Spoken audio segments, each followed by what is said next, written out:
Ferran Torres joined PSG, and to say he's a polarizing figure would be putting it lightly. If you only listen to his press tour after the World Cup, or you only watch the World Cup final, you would think he's a superstar. The whole world knows your name now. Every kid, when he's young, dream about this moment. And is there a dream club? Yeah. What's the dream club? Just be happy. Well played. Does anybody know who this is? Right? This is Ferran Torres. All right. If you don't know, he scored the game-winning goal in the World Cup. All right?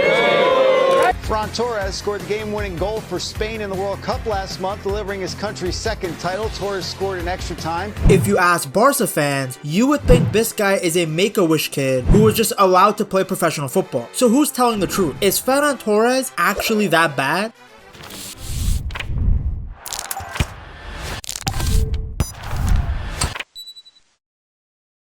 Ferran Torres thinks of himself as a shark, that's his nickname, but Barca fans would tell you that he was more like Finding Nemo. Usually when a player is this polarizing, the truth about him lies in between the two extremes. Is he a superstar because he scored in a World Cup final and has a TikTok audio about him that went viral with girls thirst trapping over him?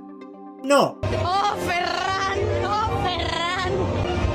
Oh, Ferran! Oh, Ferran! Is he as bad as Barca fans make him out to be? Not really. Otherwise, the defending European champions wouldn't have spent that much money on him. The reason that Ferran is getting so much backlash and extra criticism is because of the way that he left Barca. Spain win the World Cup and Ferran Torres is literally the hero. The guy scored the winner in the 106th minute of a World Cup final. Add in the fact that he assisted Marino's winner to send Portuguese homelander home in the round of 16 too, and he basically had a hand in knocking out two of the greatest players in football history. And then somehow within a few weeks, he managed to piss off the entire Barcelona fanbase. Ferran was entering the final year of his contract. Barca were trying to make room for players like Julian Alvarez and others to upgrade their team. This apparently made Ferran Torres feel unloved, since he felt that Barca were more focused on bringing in new guys instead of negotiating an extension with him. So when he gets asked what Barca need to do for him to stay, he says, "They need to show me that they love me." What do they need to do to keep you? Bueno, mostrar que me quieren. And Barca fans completely lost their minds because from their perspective, what the hell do you mean show me more love? This is a club that stood by Ferran through basically everything. There were periods where this guy couldn't finish his dinner. There were moments where his confidence looked completely destroyed. And through all of that, Barca kept giving him opportunities. Xavi trusted him, then Flick trusted him. In fact, it was Flick who gave him enough minutes and enough chances to rebuild himself into a player who eventually went to the World Cup and scored the winning goal in the final. You see, Barca were still dealing with wage restrictions while still trying to improve the squad. So from their perspective, giving a massive new contract to a rotational attacker didn't make much sense. Meanwhile, from the fans' perspective, using the biggest moment of your career to suddenly demand more appreciation from a club that had already shown you a ridiculous amount of patience felt really entitled. Keep in mind, even during his biggest moments that he milked the hell out of, he was still a rotational option. He was coming off the bench for Spain when they won the World Cup. That's why when the croissant lovers PSG eventually came in, Barca didn't exactly fight to keep him. If you don't want to be at Barca, if you have any hesitations, they will let you go. So by August 15th, Ferran was officially gone, from Barca's bench to PSG's bench. What's funny is that if he stayed at Barca, he would have been a starter, unless someone like Julian Alvarez was actually signed, because Lewandowski was now gone, and even in the previous season when he was still there, Flick preferred Ferran Torres as a starter. When Flick first joined Barca, he completely changed Ferran's role. Under Xavi, Ferran spent most of his time playing out wide. He could obviously play there, but it never really got the best out of him. He's not someone you want standing on the touchline, trying to cook 3 defenders every possession. His best qualities have always been his movement. He's really good at attacking the space behind defenders, making those little blindside runs, and somehow appearing in the box at exactly the right time. Flick realized that and moved him closer to goal. Under Xavi, it took Ferran 113 games to score 25 goals for Barca. Under Flick, he scored his next 25 goals in just 57 games. Instead of constantly asking Ferran to create from the wing, Flick started using him much more as a striker, so now he could attack the center backs and make runs behind them. Because Flick's Barca created so much chaos around the penalty area, Ferran basically became a professional garbage man, picking up anything that fell around the box. Look at the 2024-2025 season, where he was a monster, specifically in the Copa del Rey, getting 6 goals in the whole tournament, including the winner against Atletico Madrid in the second leg of the semi-finals. He glides it to Lamine Yamal, who gets it right for Ferran Torres. He just keeps on scoring at the moment for Barcelona. And the equalizer against Real Madrid in the final. As top to ball, that's asked a question of Real Madrid, and Ferran Torres has delivered. He's been their go-to man in the Copa del Rey. And how about that tonight in the final? He also scored versus Inter in the Champions League first leg, but everyone forgets about this because Barca collapsed like Santa when a fat kid sits on him. The next season, Ferran had the best goal-scoring season of his career. 21 goals in 49 games. 16 of those came in La Liga. Yes, you can make the argument that he could have had double the amount of goals had he actually been consistent in front of goal, but still, you can't deny the contributions that he made, because without him, Barca don't win La Liga. He gave Barca a genuine alternative to Lewandowski. Lewandowski was getting older, and obviously he couldn't play every single minute anymore. Ferran gave Flick someone who could come into that striker position without completely changing the way Barca attacked. In fact, he improved Barca because he was more athletic and mobile than Lewandowski. This is exactly why PSG wanted him. Luis Enrique already knows him extremely well from the Spain national team. Also, Ferran used to date his daughter for a few years. Con la última que veo que la pregunta bastante, este Steel Chus dice: Lucho, si Ferran Torres marca gol y hace el gesto del chupete, ¿lo celebrarías? Jajaja, de un catalán desde Francia. Si Ferran Torres marca gol, me alegraré mucho. Como haga el gesto del chupete, lo cambio al momento y lo pongo en la grada y no vuelve a pisar un estadio o un césped ni vamos.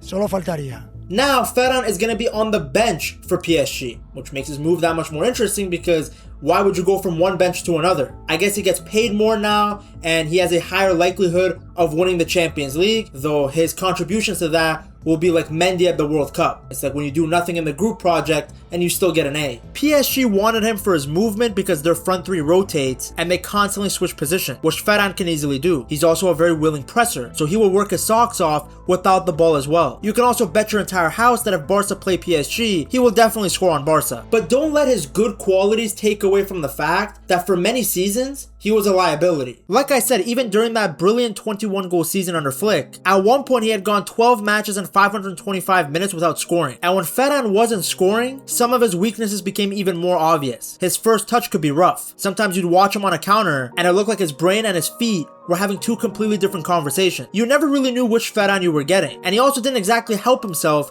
with the way he responded to criticism. There were times after scoring where he would put his hands behind his ears or do the shushing motion as if the criticism around him was unjustified for people wanting their striker to do his job and score goals. When you're regularly going through massive stretches without scoring, picking fights with your own fans probably isn't gonna make them like you more. Early in his Barca career, he was shocking versus Napoli. Barca had just paid 55 million euros for him at a time when the club could barely afford a Spotify premium subscription. So naturally, there was a lot of pressure on him. Then against Napoli in the Europa League, that's right, Barca were down in the dumpster at this point. He scored a penalty to make it 1-1, but then proceeded to miss 3 massive chances. By the end of the game, Ferran was completely broken. The poor guy started crying on the pitch because he knew he should have won Barca the game. Now, Xavi immediately defended him. He said the Barca shirt weighs a few kilos more when you first arrive and tried to take some of the pressure away from him. And that's important to remember considering everything Ferran would eventually say about needing to feel wanted. In the 2023-2024 season, he got a hamstring injury, and when he came back,